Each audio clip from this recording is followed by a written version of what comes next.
माता दी दोस्तों, आपके अपने चैनल अक्षमा सक्सेस लाइफ में आपका बहुत बहुत स्वागत है।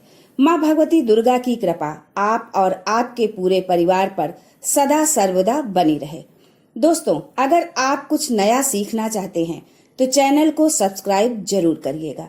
सावन के महीने में भगवान शिव के पूजा पाठ का विशेष महत्व रहता है।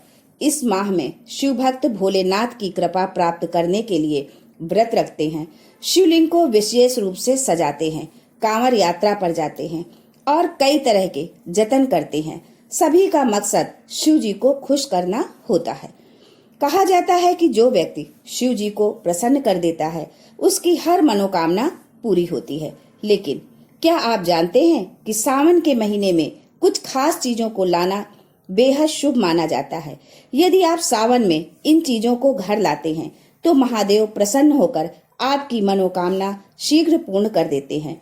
ये सभी चीजें महादेव को अत्यंत प्रिय हैं। जो व्यक्ति भगवान भोलेनाथ की इन प्रिय वस्तुओं में से कोई एक भी वस्तु अपने घर सावन माह में ले आता है तो भगवान भोलेनाथ उसके जीवन की सभी परेशानियों को दूर कर देते हैं। तो आइए जानते हैं कि ऐसी कौन सी वस्तुएं हैं जिन्हें घर लाने से भगवान भोलेनाथ बिना पूजा अर्चना के प्रसन्न हो जाते हैं।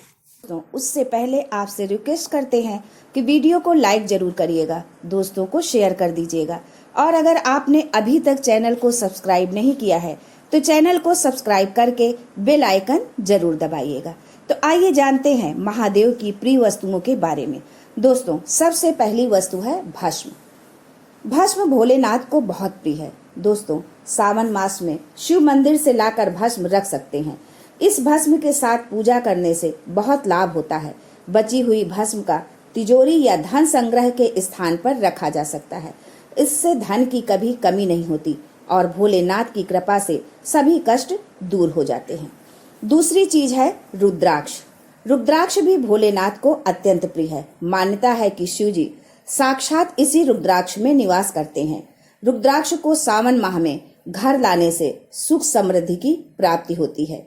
इसके अलावा भोलेनाथ की कृपा से जीवन की समस्याओं से छुटकारा मिल जाता है। यदि आप रुद्राक्ष की माला धारण करने के बारे में सोच रहे हैं तो सावन का महीना अति उत्तम है। दोस्तों, अगली वस्तु है गंगा जल। महादेव को जल एवं गंगा जल दोनों ही बहुत प्रिय हैं।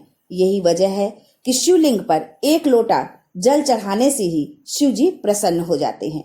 गंगा जल महादेव को अत्यधिक प्रिय है। गंगा जी को महादेव ने अपने सिर पर विराजमान किया हुआ है। ऐसे में यदि आप सावन के महीने में गंगा जल लाकर उससे शिव जी का अभिषेक करें तो आपको उनका आशीर्वाद जरूर प्राप्त होगा। शिव जी आपके घर में धन की वर्षा कर देंगे। आपको कभी आर्थिक तंगी का सामना नहीं करना पड़ेगा। थोड़ा सा गंगा जल लाकर अपने मंदिर में अवश्य ही रखना चाहिए। ऐसा करने से भोलेनाथ का आशीर्वाद सदा बना रहता है। अगली वस्तु है बेलपत्र। पौराणिक कथाओं में शिव जी की पूजा में बेलपत्र के महत्व को बताया गया है।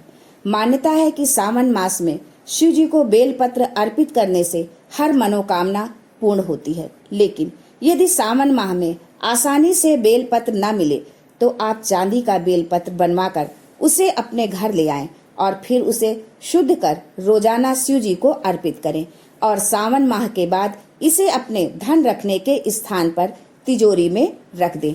ऐसा करने से भगवान भोलेनाथ की कृपा से सुख समृद्धि बनी रहती है। दोस्तों, अगली वस्तु है पारद शिवलिंग। पारद और शिव जी का खास संबंध माना जाता है। कहते हैं सावन में पारद के शिवलिंग को लाकर उसकी रोज पूजा किया जाए, अभिषेक किया जाए तो आपके ऊपर से हर प्रकार के दोष समाप्त हो जाएंगे। ये भी मान्यता है कि जो पारस शिवलिंग की पूजा करता है महाकाल उसकी स्वयं रक्षा करते हैं। अगली चीज है त्रिशूल। त्रिशूल भगवान भोलेनाथ का अस्त्र है। ये हमेशा भगवान भोलेनाथ के साथ रहता है। त्रिशूल को बहुत पूजनीय माना जाता है क्योंकि ये तीन लोक और त्रिदेवों का प्रतीक माना जाता है। भगवान भोलेनाथ के साथ त्रिशूल का भी पूजन किया जाता है। सावन माह में तांबा, पीतल या फिर चांदी का एक त्रिशूल लाएं, उसे पवित्र करें और भोलेनाथ को अर्पित कर उसका पूजन करें। फिर इस त्रिशूल को अपने घर के हॉल में रखें या फिर अपने घर के आंगन में लगा सकते हैं। या फिर अपने घर की छत पर भी लगा सकते हैं। इस तरह त्रिशूल रखने से भोलेनाथ की कृपा से नकारात्मक ऊर्जा जो होती है वह नष्ट हो जाती है। आप चाहें तो त्रिशूल का लॉकेट लाकर उसे भोलेनाथ को अर्पित करें और फिर उसे धारण करें। ऐसा करने से बुरी शक्ति और नकारात्मक शक्तियों से ये आपकी रक्षा करेगा। आपको किसी की बुरी नजर नहीं लगेगी, साथ ही शत्रुओं से लड़ने की भी शक्ति मिलेगी। अगली चीज है डमरू। शिव जी का डमरू और उसकी आवाज दोनों ही हिंदू धर्म में बेहद महत्वपूर्ण माने गए हैं। घर में मौजूद बुरी शक्तियों का नाश करना हो तो सावन के महीने में घर में डमरू अवश्य ले आएं। भोलेनाथ को अर्पित किए हुए इस डमरू को रोजाना संध्या काल पूजन के समय अवश्य बजाएं। ऐसा करने से घर में मौजूद नकारात्मक शक्तियां नष्ट हो जाएंगी। अगर किसी बच्चे को डर लगता है तो इस डमरू को आप उस बच्चे के कमरे में रख सकते हैं। ऐसा करने से बच्चे को किसी प्रकार का भय नहीं लगेगा। अगली चीज है नाग। भगवान शिव के गले में नाग देवता विराजमान होते हैं। यही कारण है कि हिंदू धर्म में नागों की पूजा का अत्यधिक महत्व है। चांदी या तांबे के नाग सावन के महीने में घर ले आएं और इसे घर के मुख्य द्वार के आसपास रख दें। रखने से पहले इसे पवित्र कर इनका पूजन अवश्य करें। ये नाग देवता घर में आने वाली बुराइयों को मुख्य द्वार से ही वापस लौटा देंगे। अगर आप पितृदोष या काल सर्प दोष से पीड़ित हैं तो सावन माह से पहले ही एक चांदी के नाग नागिन का जोड़ा लाकर इसे पवित्र कर अपने मंदिर में भोलेनाथ के पास रखना है और भोलेनाथ का पूजन करने के पश्चात रोजाना आप नाग नागिन पर अक्षत, पुष्प, रोली चढ़ाकर पूजन करें। पूरे सावन माह में आपको इनका पूजन करना है और सावन पूर्णिमा के दिन इस नाग नागिन के जोड़े को किसी मंदिर के शिवलिंग पर रखाएं। शिवलिंग पर रखने से पहले इन पर पंचामृत से अभिषेक करें। ऐसा करने से पितृदोष और काल सर्प दोष तुरंत दूर हो जाता है।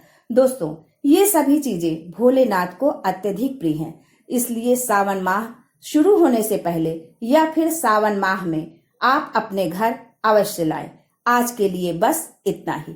दोस्तों, मिलते हैं अगले वीडियो में। तब तक के लिए goodbye and thanks for watching my video.